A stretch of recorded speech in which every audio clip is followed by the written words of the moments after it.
Kali ini aku ingin cerita bagaimana aku tersesat di kuburan Gunung Batur.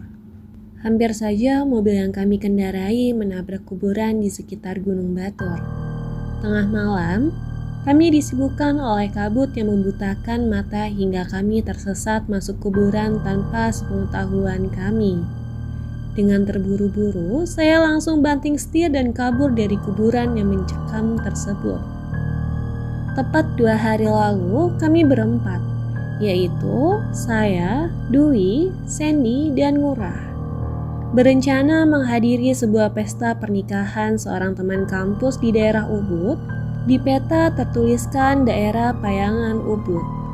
Melihat peta, kami pikir akan semudah yang kami bayangkan untuk menemukan alamat tersebut. Janji untuk berkumpul adalah jam 5 sore di rumah si Sandy. Tapi karena alasan saya masih dalam perjalanan pulang dari bekerja, maka jam berkumpul jadi tertunda menjadi jam 6 sore. Setibanya saya di tempat pertemuan saya dengan Mira, ia sudah menunggu sembari memainkan handphonenya di sebuah mobil Karimun menunggu di sampingnya. Saya selesai berbenah-benah dan Mira sudah tak sabar. Langsung saja kami berdua menjemput si Sandy dan Ngurah di rumah si Sandy. Dengan riang gembira, kami berempat pergi tanpa rasa takut tersesat. Dengan bermodalkan bensin Rp30.000, kami berangkat menuju Ubud yang jaraknya kira-kira 60 km. Malam semakin larut, canda dan tawa menghiasi setiap meter jalan kami.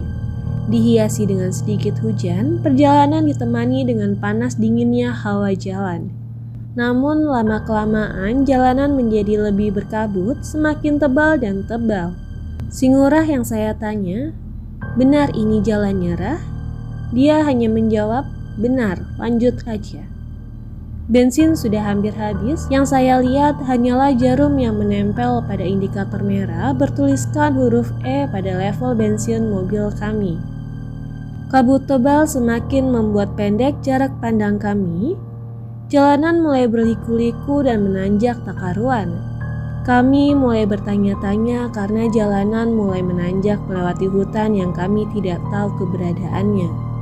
Ngurah hanya tersenyum meyakinkan bahwa jalan yang kami lewati adalah benar. Lama kami melewati jalanan curam berliku dan tidak ada penerangan dan rumah penduduk sama sekali. Kami melihat sebuah tembok besar setelah keluar dari hutan tersebut. Terdapat tulisan pada tembok tersebut, "Kita sekarang di Kintamani Batur, bukan di Ubud." "Wah, Ngurah ngasih tahu jalan yang salah nih," kata saya dengan nada teriak. Si Mira hanya ketakutan karena tahu kita sudah tersesat begitu jauh dan bensin yang sudah sekarat. Perjalanan kita sampai sejauh ke Kintamani Batur di tengah malam. Suasana pada saat itu gelap, sepi dan berkabut tebal. Maklum, pada saat itu ketinggian kami setara dengan Gunung Batur. Sempat berpikir untuk balik saja ke jalan sebelumnya, tapi kami memutuskan untuk lewat jalan pulang menuju Gianyar yang kami sendiri tidak tahu rutenya. Lama kami melewati turunan, gelap tanpa penerangan kecuali lampu yang ada pada mobil kami. Sedikit putus asa. Akhirnya kami memutuskan untuk berbelok kembali ke jalan di mana kami pertama keluar dari hutan. Sebelum kembali ke jalanan hutan tersebut, kami menyempatkan membeli sedikit cemilan dan air untuk bekal di perjalanan. Karena yang rencananya akan makan enak, malahan kelaparan di jalan akibat tersesat jam-jam lamanya. Anehnya, kabut bertambah tebal dan jalanan semakin sepi. Saya melambatkan laju mobil yang saya kendarai agar tidak menabrak sesuatu atau seseorang. Lama kami berkendara, seolah jalan yang kami lewati sudah benar. Angin serasa bertambah dingin. "Sen, tutup jendelanya."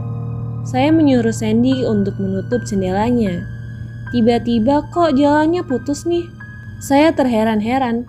Jalan yang saya rasa benar berhenti pada gundukan rumput dan sedikit tumpukan bambu. Entah apa itu. Sekeliling kami perhatikan hanyalah pohon yang besar kami pandang. Pandangan kami terpaku pada papan bertuliskan Setra, artinya kuburan. "Kita di kuburan nih." Semua terdiam hingga suasana benar-benar sepi.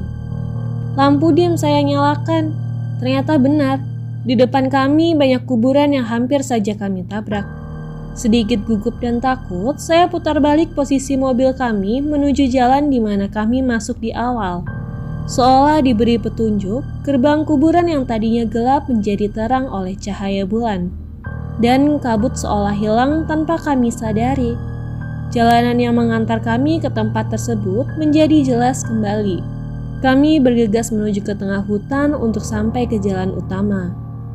Di tengah hutan, kembali jalanan berliku kami lewati.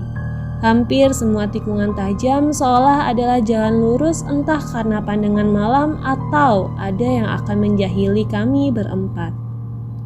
Suasana kami saat ini tak seceria sebelumnya. Suasana menjadi lebih tegang dan menjadi serius mencari alamat. Ternyata banyak percabangan jalan yang telah kami lewati dan kami tidak menyadarinya. Cukup lama kami di perjalanan dan ketakutan sehingga bensin yang mulai menipis dan entah kapan akan mogok. Akhirnya kami tiba di acara pernikahan teman kami yang telah usai. Hanya ada beberapa tamu undangan dan keluarga saja. Makanan dan minuman pun hanya tersisa sedikit karena kami tiba tengah malam hampir menjelang pagi. Semua SPBU sudah tutup, yang akhirnya kami menemukan di Desa Batu Bulan.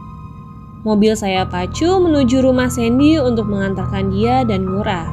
Sedangkan saya dan Mirah menuju rumah saya.